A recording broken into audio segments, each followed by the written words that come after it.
मुख्यमंत्री पेमा खांडू के नेतृत्व में अरुणाचल प्रदेश सरकार भर्ती प्रक्रिया को पारदर्शी बनाने पर जोर दे रही है। Arunachal Pradesh staff selection board का गठन इसी दिशा में एक महत्वपूर्ण कदम है।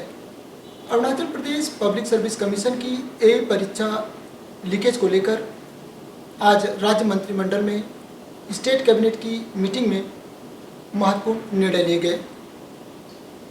हमारे साथ इस बारे में जानकारी देने के लिए अरुणाचल प्रदेश के मुख्यमंत्री पेमा खांडू जी।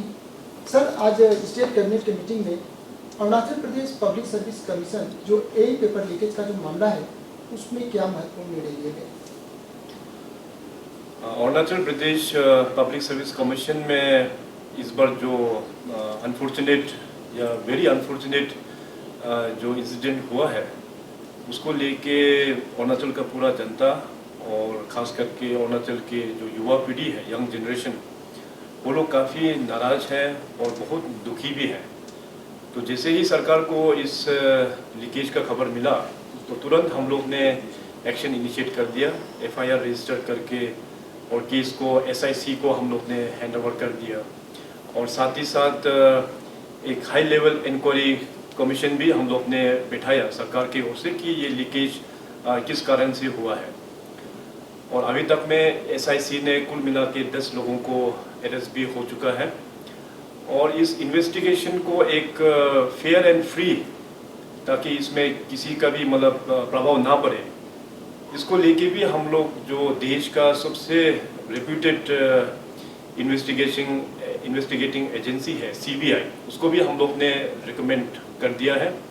और आज दूरदर्शन के माध्यम से मैं अरुणाचल का जनता को ये कहना चाहूँगा कि सीबीआई जो है अभी अरुणाचल में आ चुका है।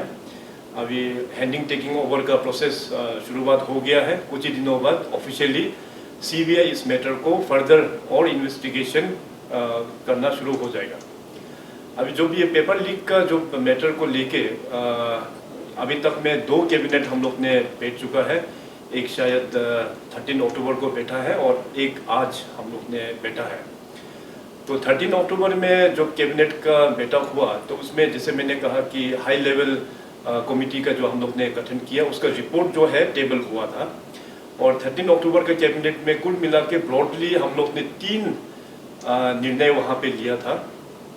एक तो हो गया कि उस कमीशन का रिपोर्ट का मुताबिक जो पब्लिक सर्विस कमीशन में जो एसओपी स्टैंडर्ड ऑपरेटिंग प्रोसीजर वो जो है थोड़ा बहुत काफ़ी लैक्सेस वहाँ पे नज़र आया कमेटी को। उसमें अभी जो हम लोगों का स्टाफ सिलेक्शन बोर्ड में जिस प्रकार से अभी स्ट्रिंजेंट एक एसओपी है उस प्रकार से पब्लिक सर्विस कमीशन में अनफॉर्चुनेटली उतना स्ट्रिंजेंट नहीं है बोल के कहा गया। तो सरकार के ओर से हम लोग ने ये डिसाइड किया कि गवर्नमेंट एक ब्रॉड एक एसओपी फ्रेम करके पब्लिक सर्विस कमीशन को देंगे कि आप कम से कम इस प्रकार से एक एसओपी आपका पब्लिक सर्विस कमीशन में होना चाहिए। और दूसरा बात जो है कि पब्लिक सर्विस कमीशन जो है एक ऑटोनोमस एक बॉडी है, सरकार का डायरेक्ट कंट्रोल में ये नहीं आता है। ये हमारा अरुणाचल प्रदेश का जनता और यूथ को भी पता चलना चाहिए। पब्लिक सर्विस कमीशन जो है एक ऑटोनोमस बॉडी है। तो वहाँ का जो स्टाफिंग पैटर्न भी मैक्सिमम पूरा अपना पब्लिक सर्विस कमीशन का ही स्टाफ लोग है। तो उसको भी हम लोग ने कैबिनेट में 13 अक्टूबर का कैबिनेट में ये डिसाइड किया कि स्टाफ को भी हम लोग मर्जर करेंगे along with civil secretariat cadre, उसके साथ में भी मर्जर करके बाद में, ताकि हम लोग यहाँ से फिर नया स्टाफ हम लोग दे पाएंगे। तो स्टाफ का मर्जर का काडर मर्जर का भी ये सेकेंड डिसीजन हुआ है 13 अक्टूबर का कैबिनेट में। और तीसरा जो डिसीजन हुआ है ये है कि इस जो विषय को लेके हम लोग आने वाला जो असेंबली सेशन में और भी गंभीरता से हम लोग चर्चा करेंगे कि एक स्पेशल एक लॉ हम लोग एनेक्ट करेंगे कि इस प्रकार का अभी कहीं में कुछ लीकेजेस, पेपर लीकेजेस वगैरह होता है तो कानून सख्त से सख्त हम लोग किस प्रकार से बनना चाहिए, इसको ऊपर भी आने वाला सेशन में हम लोग टेक ओवर हम लोग करने वाला है। अभी जहाँ तक जो ओवरहॉलिंग का जो सिचुएशन है, डे 1 से ही हम लोग ने बहुत लोगों का साथ में कंसल्ट भी किया। तो सभी लोगों का विचार ये था कि टॉप टू बॉटम पूरा पब्लिक सर्विस कमीशन में एक ओवरहॉलिंग होना चाहिए।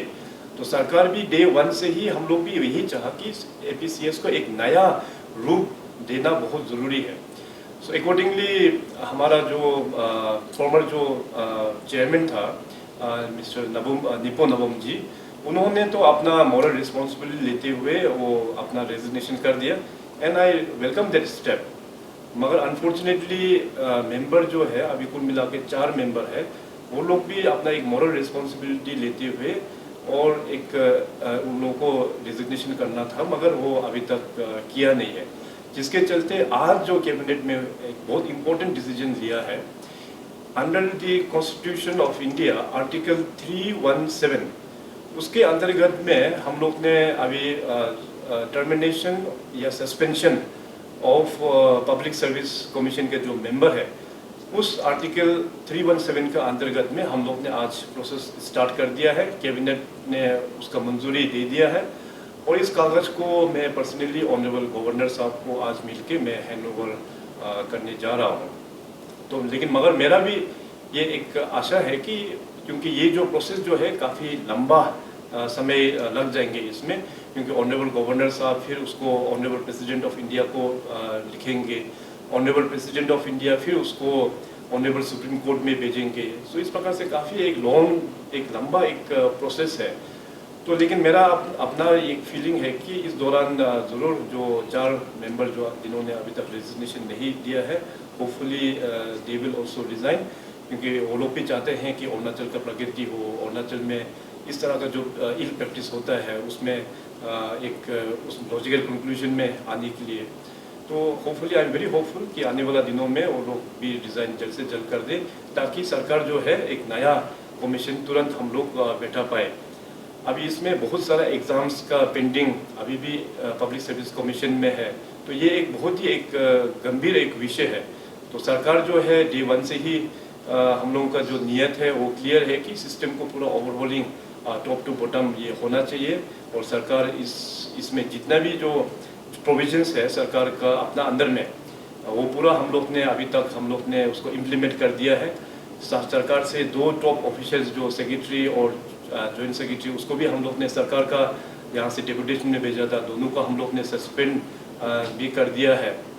तो आपका अपना दूरदर्शन चैनल के माध्यम से मैं अरुणाचल प्रदेश का जितने भी जो जनता है और ख़ास करके हमारा युवा पीढ़ी, आप सबको ये आश्वासन देता हूँ कि डे 1 से लेके पब्लिक सर्विस कमीशन में जो घोटाला हुआ, तो उसको लेके वी आर वेरी सीरियस, और इसका ओवरहॉलिंग जो है वो करना बहुत ही ज़रूरी है। जितने भी कानून के मुताबिक जो प्राविधान था राज्य सरकार को, उस सारा प्राविधान को आज हम लोग ने पूरा फुलफिल करके उसका हम लोग आगे बढ़ रहा है। So in coming days I am very hopeful कि एक नया स्ट्रक्चर करके हम लोग APCS का जो लॉस्ट ग्लोरी है उसको हम लोग फिर रिगेन कर पाएंगे।